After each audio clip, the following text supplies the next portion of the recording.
안녕하세요. 오늘 저희는 C.S. 루이스의 순전한 기독교로 좀 더 깊이 들어가 보려고 합니다.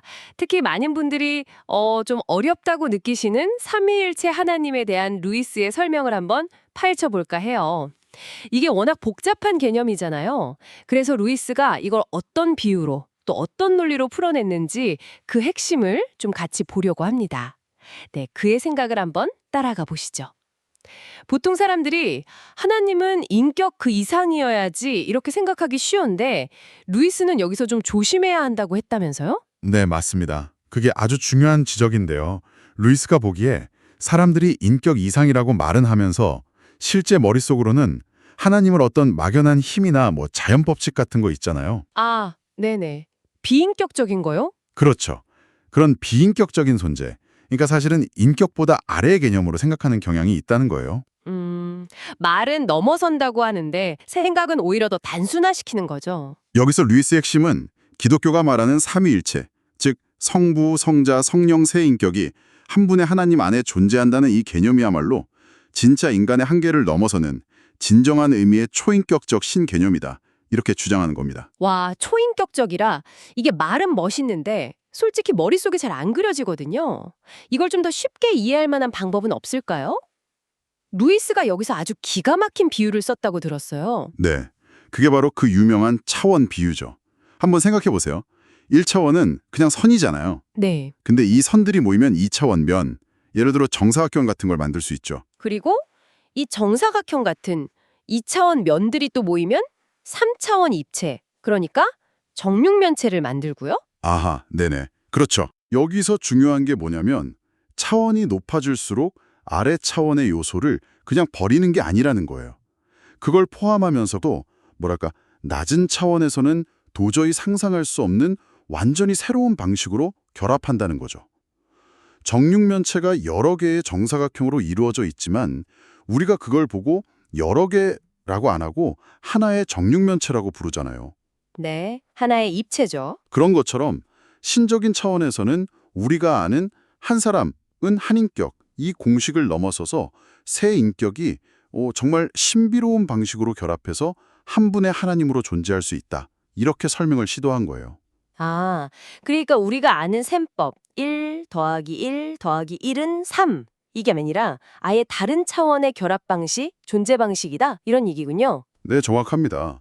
그리고 루이스는 이게 그냥 머리로만 이해하는 그런 이론이 아니라고 봤어요.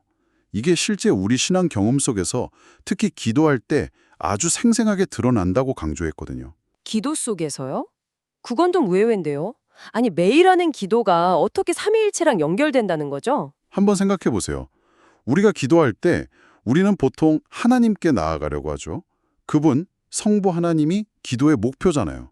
네, 그렇죠. 그런데 동시에 기도하고 싶은 마음을 일으키고 우리 안에서 우리를 이끄는 그 힘, 그것도 하나님이라는 거예요. 바로 성령님이시죠. 아, 그리고 더 나아가서 우리가 하나님께 갈 수 있도록 다리가 되어주고 길을 열어주시는 분. 그분 역시 하나님, 바로 예수 그리스도, 성자 하나님이라는 겁니다. 그러니까 루이스는 이렇게 한 개인의 기도라는 어찌 보면 작은 행위 안에서도 이미 삼일체 하나님의 생명이 아주 역동적으로 움직이고 있다. 이렇게 본 거예요. 와, 그러네요. 생각해보니까 그냥 하나님께 기도한다 이렇게만 생각했는데 그 안에도 성부, 성자, 성령의 역할이 다 녹아 있다는 거군요. 이야, 놀랍습니다. 그럼 이렇게 우리 이해를 넘어서는 하나님인데 이걸 우리가 어떻게 알 수 있을까요? 뭐 과학 실험하듯이 증명할 수도 없는 노릇이고. 네, 맞아요. 루이스도 과학이랑 비교를 하긴 하는데 결정적인 차이가 있다고 말해요. 바위나 동물을 연구하는 거랑 완전히 다르다는 거죠. 하나님을 아는 건 전적으로 하나님의 주도권에 달렸다는 거예요. 하나님이 자신을 보여주셔야만 우리가 알 수 있다는 거죠. 그때 하나님을 보는 데 필요한 도구가 현미경이라 망원경 이런 게 아니라 바로 우리 자신이라고 말해요. 우리 자신이요? 네, 우리 마음이라는 렌즈가 깨끗하지 않으면 자기 생각이나 욕심 같은 걸로 흐려져 있으면 하나님을 제대로 볼 수 없다는 거죠. 약간 더러운 렌즈로 세상을 보는 것처럼요. 아, 마음의 렌즈. 비유가 참 와닿네요. 그러면 개인의 어떤 깨끗함? 내면 성찰, 이게 가장 중요한 건가요? 그것도 물론 중요한데 루이스는 여기서 한 걸음 더 나아가요. 하나님을 알기 위한 진짜 실험실 혹은 관측소라고 할까요?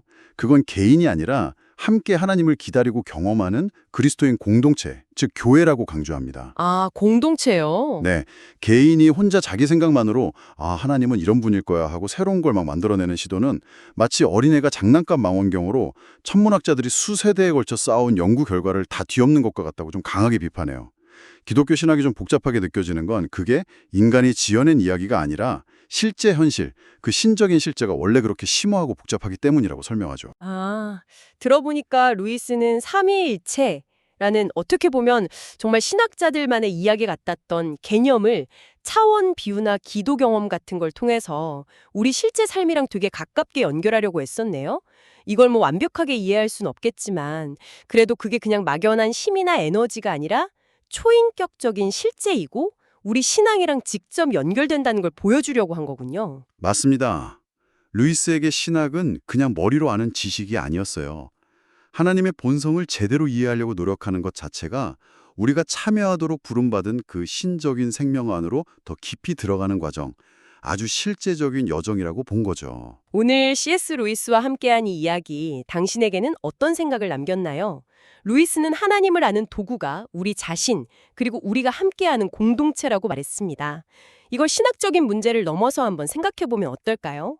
당신이 지금 더 깊이 이해하고 싶은 어떤 복잡한 문제나 관계가 있다면 그것을 바라보는 당신 자신의 렌즈는 지금 어떤 상태인가요?